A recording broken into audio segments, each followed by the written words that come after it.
안녕하세요. 이춘모입니다. 오늘은 플러싱에서 몇십 년째 내과 의로 개업하고 계신 이인숙 의사님을 모셨습니다. 안녕하세요. 플러싱에서 개업하고 있는 이인숙 내과입니다. 감사합니다. 오늘은 특별히 이민자로 살면서 많은 여성들이 고생하고 계신 걸 봤는데, 특별히 나이가 든 분들이 골다공증으로 고생하시고 계시다는 걸 많이 들었습니다. 제가 있는 친지 중에 한 분도 조금만 넘어지면 뭐 뼈가 다치고 이래가지고 수리가 어렵다고 이제 그런 치료 어렵다고 그러는데, 그 골다공증이 뭐예요 도대체? 네, 골다공증이라는 병은 뼈에 구멍이 많이 커져서 뼈가 약해지는 것을 말합니다. 그래서 보통 이제 여자분들 경우는 폐경이 되고 나서 골다공증으로 진단을 받는 경우가 많이 생기고, 또 그걸로 인해서 뭐 고관절 이제 부러진다든지 여러 가지로 고생을 많이 하고 계셔서 그 골다공증의 진단과 치료와 또 어떻게 예방을 하실 수 있는지 오늘 말씀드리고자 합니다. 그런데 네, 젊은 사람도 골다공증이 오나요? 네, 올 수 있습니다. 그럼 남자들은 어때요? 남자분들은 보통 우리가 75세 이상 되면은 가끔 골다공증 사진을 찍어 보시라고 권고하는 때가 있어요. 그런 분들은 이제 보통 당뇨나 아니면은 뭐 관절염이 류마티스 관절염이 심하든지 갑상선 항진증이 있으시다든지 여러 가지 그런 고질병이나 만성 지병이 있을 때 다른 분들보다 골다공증이 올 찬스가 많기 때문에 남자분들은 보통 한 75세 이상 그런 케이스 바이 케이스로 골다공증을 찍으라고 권고를 합니다. 제 집사람도 몇 년 전에 닥터한테 처방을 받아서 지금도 아마 처방받고 아마 약을 먹는 모양인데, 네. 그 약이 굉장히 비싸더라고요. 네, 약의 종류가 많고 또 어떤 골다공증이 어떤 레벨에 있는지, 아주 얼린지 아니면 많이 진행이 된 상태인지에 따라서, 또 아니면은 뭐 골절을 당한 그런 히스토리가 있는지, 그런 거에 따라서 우리가 약의 선택이 많이 달라집니다. 그래서 골다공증은 골밀도 검사를 하셔야 골다공증이 있는지 없는지를 알 수 있습니다. 골다공증은 증상이 없기 때문에 부러지는 게 첫 증상이에요. 보통 일반인들이 생각할 때 뭐 무릎이 아파요, 관절염이 있어요, 뭐 허리가 아파요, 이거를 골다공증으로 종종 오해를 하시는데, 그거는 이제 관절염이나 다른 질병이고, 골다공증 자체는 증상이 없습니다. 부러지는 게 첫 증상이에요. 아, 그러시구나. 네. 그러면 그 젊어서부터 예방할 수 있는 방법은 없나요? 있죠. 젊어서부터 예방할 수 있는 것, 특히 여자분들은 남자분보다 뼈의 그 강도가 약하기 때문에 운동을 꾸준히 하시고, 또 식이요법, 칼슘이 많이 들어있는 음식이나 근력 운동이나 칼슘 보조제나 여러 가지 방법으로 젊은 나이서부터 예방을 할 수가 있습니다. 네. 그러면 보험이 또 문제인데, 우리 이민자들이 그 의사분들을 찾아가게 되면 뭐 진단을 받고 이제 의사 수임료도 내야 되고 이제 그러는데, 그 보험료가 어떻게, 그 보험에서 커버가 되나요? 보험료에서 커버되죠. 네. 그리고 이제 그 다음에 이제 보험이 커버가 된다고 그러면 그건 골다공증 만성병 아니에요? 만성. 그렇죠. 그러니까 이제 약을 계속 걸어야 된다는 얘기 아닙니까? 그렇죠. 예. 그래서 보통 우리가 골밀도 검사를 해서 얼리 스테이지를 빨리 발견을 하고, 또 얼리 트리트먼트를 하시면은 얼마든지 골절을 방지할 수 있는 게 70%까지 골절 방지를 할 수 있다고 통계에 나와 있어요. 네. 그래서 우리가 보통은 이제 여성분들이 50대에 들어서면서 폐경이 되면서 저희 의사들이 이제 골밀도 검사를 시작합니다. 그래서 골밀도 검사를 해서 그게 마이너스 우리가 T스코라는 점수로 골밀도를 봐서 골다공증이 있는지 아니면 골소공증인지 정상인지 그거를 이제 진단을 내리게 됩니다. 보통 마이너스 2.5 이하로 내려가면 우리가 골다공증입니다라고 진단을 드려요. 그래서 마이너스 2.5서부터 뭐 마이너스 3, 마이너스 4 뭐 이런 식으로 내려가면은 점점 심한 골다공증이라고 저희가 진단을 내리죠. 그 조심만 하면 골다공증이 있다 그래도 네. 조심만 해서 넘어지지 않고 예를 들어 넘어지지 않거나 그러면 상관은 없는 거 아니에요. 생활하는 데는. 그래도 이제 나이가 드시면서 근력도 약해지시고 또 그 평형 감각도 약해지기 때문에 잘 넘어지십니다. 그래서 일단 뼈를 튼튼하게 해놔야 우리가 부러지는 것도 많이 예방할 수 있고 또 평상시에 그 걷기 운동이나 평형 감각도 많이 운동을 하셔야 돼요. 왜냐하면은 젊었을 때보다 나이 드신 분들이 많이 넘어지는 걸 사례가 많이 있잖아요. 네. 네, 그래서 그 밸런스를 잡는 운동도 평상시에 많이 하셔야 돼요. 예. 그런데 이제 제가 몇 년 전에 네. 이비인후과를 갔더니 뭐 귀에서 무슨 뭐 밸런스를 맞는 뭐가 있다고 그러더라고요. 네. 그래서 뭐 그 약인지 뭔지 아주 그 귀를 어떻게 뭐 치료를 해주는 경우가 내가 경험을 했는데 네. 그건 어떤 경우일까요? 그거는 이제 우리가 디지하다 그래서 어지러워요 해서 이제 오시는 분이 많이 있는데 그거는 이제 우리가 보통 귀의 밸런스를 잡아주는 그 세방고리 간의 그 밸런스를 잡아주는 그런 게 있는데 대부분들은 이제 그런 어지러워야 하는 것들의 이제 대부분 원인이 귀의 밸런스가 잠깐 이상이 생겨서 오는 경우가 대부분이고 이제 나이가 드셔서 그런 어지러워서 넘어지는 것보다는 이렇게 그런 밸런스 양쪽 다리의 힘이 약해졌거나 밸런스를 잡는 그런 평형 감각이 많이 무뎌졌을 때 넘어지는 사례가 많기 때문에 우리 어쩌다가 이제 공원에 가다 보면 중국 분들이 타이즈라 그래가지고 네. 막 평형 그런 거 운동 하시잖아요. 네. 그게 얼마나 그 좋은 운동인지 몰라요. 그래서 그런 식으로 우리도 그런 평형 감각을 그 연습하는 그런 운동이 필요하죠. 네. 근데 저 이웃에 여기 몇 블락 가면 공원이 있는데 매일 아침 몇십 명의 그 중국인들이 와서 뭐 움직이는 거 같이 이렇게 천천히 저것도 무슨 운동이라고 하나 그러는데 그게 바로 그 운동이로군요. 그럼요. 그게 굉장히 좋은 운동이에요. 예. 그래서 그게 그 밸런스 우리가 학처럼 한 다리를 들고 네. 한 서보세요. 만 5초 10초만 서도 뒤뚱뒤뚱하고 넘어지려고 그러잖아요. 그러니까 그런 거를 연습을 하는 게 그 타이치 같은 게 굉장히 좋은 평형 감각을 연습해주는 좋은 운동이라고 생각해요. 네.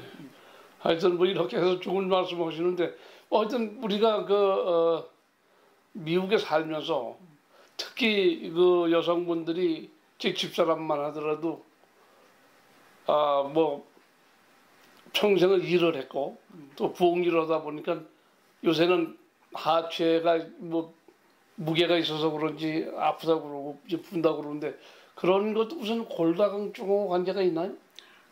그런 거는 골다공증하고는 관계가 없는 것 같고요. 네. 보통 이제 여성분들이 폐경이 되고 나서 골밀도 검사를 해서 골다공증이 심한 정도에 따라서 우리가 일주일에 한 번씩 먹는 약이라고 많이들 알고 계실 거예요. 그게 이제 알렌드로네이트라는 일주일에 한 번씩 먹는 약이 있고 또 조금 더 심하신 분들은 우리가 6개월에 한 번씩 맞는 주사약이 또 나와 있어요.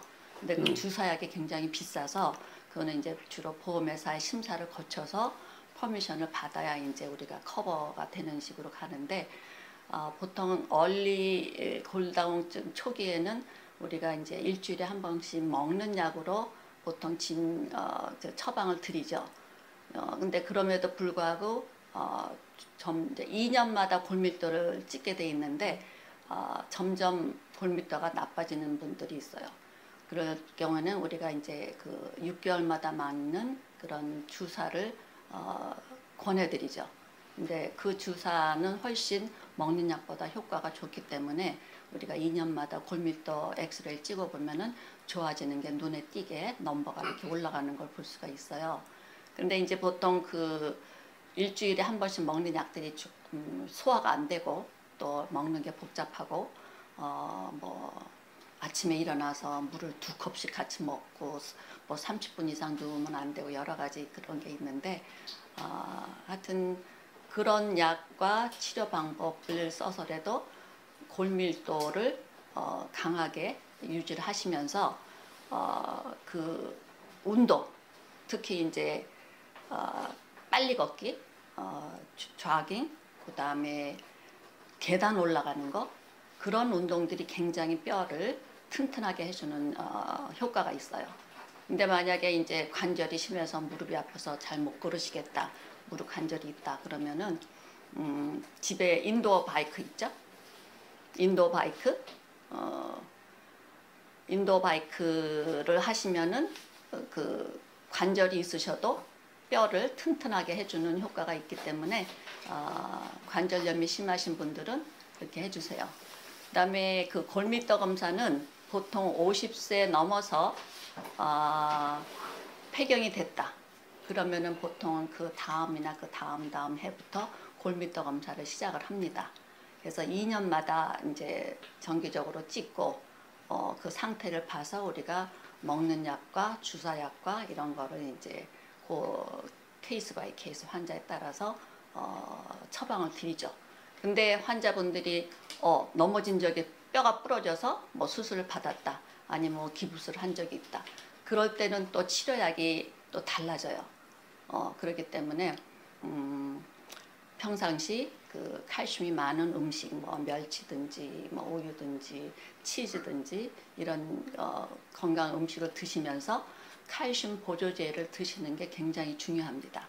우리가 이런 먹는 약이나 주사약을 하더라도 칼슘이라는 원료가 없으면은 뼈에다가 갖다 그걸 넣어줄 수가 없어요.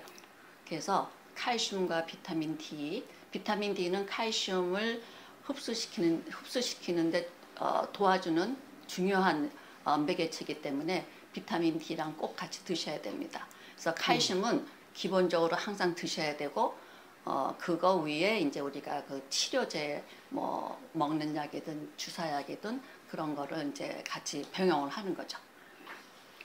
그러면 이제 아까 말씀하시기를 50세를 여성분의 경우 50세를 기준 내서 이제 검사하신다고 그러는데 네. 그 이후부터는 이제 그 골밀도 검사를 물론 해야 되고 네. 무슨 문제가 있다 그러면 정기적으로 뭐 검진을 받아야 되나요? 어떻게 검사는 어떻게 정기적으로 그 골밀도 검사를 해야 되나요? 네, 정기적으로 2년마다 2년에 네, 하십니다. 그래서 뭐 죽을 때까지라고 하여튼 2년마다 하셔야 되고 보통 유방암은 한 75세까지 해야 된다고 가이드라인은 나와 있지만 우리가 임상적으로 한 80세까지는 하세요 하는데 80 넘어서는 유방사진은 보통 또 안 하시겠다는 분도 많기 때문에 유방사진은 이제 80세 되면 이제 안 하시는 분들이 많고 그래도 골밀도는 every 2 years 2년마다 계속 하셔야 됩니다. 예.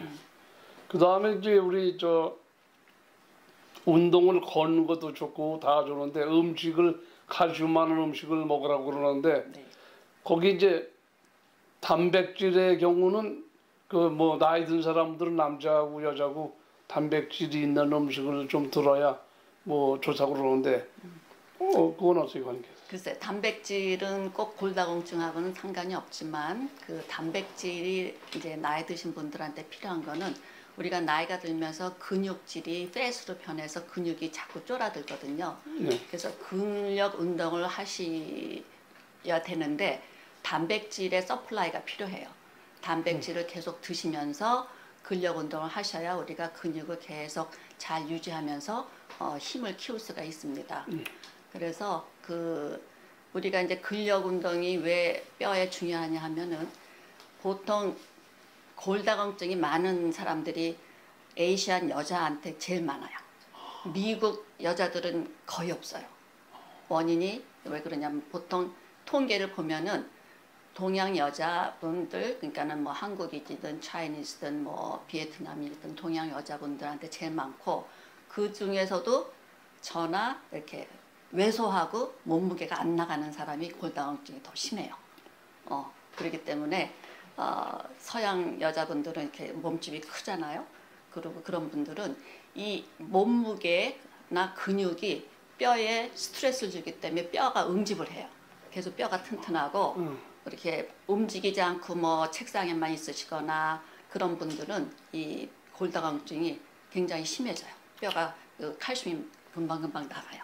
그러면 그 나이 들면 그 살을 빼는 게 좋다고 이제 그런데 왜냐면 몸이 가벼워야 움직이기가 좋으니까. 네. 근데 또 이 말씀 들어보니까 살이 붙어 있어야 또 뼈를 보호해 준다는 말씀하시는 것 같아요. 근데 살이 붙는 게 근육으로 붙어야죠. 그러니까 근육으로. 그래서 운동을 적당히 해라 이제 그런 그렇죠. 말씀이신 거고. 예, 그러니까 근육질이 좋다는 얘기는 같이 뼈도 좋아진다는 이제 그런 말씀. 뭐 좋아질 리야 없을지 모르겠지만 뼈를 보호하는데 그렇죠. 도움이 된다 이제 그런 말씀이신 것 같던데.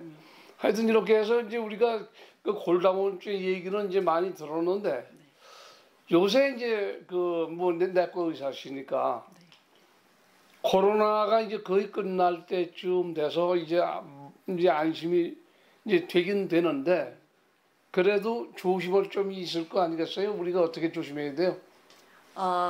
그래도 이제 사람들이 많이 모인 데나 폐쇄된 공간에 모여 있다거나 이럴 때는 본인들이 좀 조심하고 뭐 마스크를 쓰는 건 아마 옵션이 될 거예요. 쓰고 싶은 사람 쓰고 안 쓰고 싶은 사람 안 쓰는데, 그래도 백신을 안 맞은 사람은 쓰시는 거를 적극 권장합니다. 그러니까 백신에 안 맞으신 분이 마스크 쓴다는 얘기는 본인도 걸리지 말아야 되고 네, 또 남한테 피해도 주지 말아야 되니까 이제 그렇죠. 써야 되는 건데 그렇죠. 우리 같은 사람은 벌써 2월 달에 그 백신을 맞았으니까 그래도 안심은 되는데 하여튼 뭐 나이 든 사람이 또 안 맞으려고 그러는 분들도 있더라고요.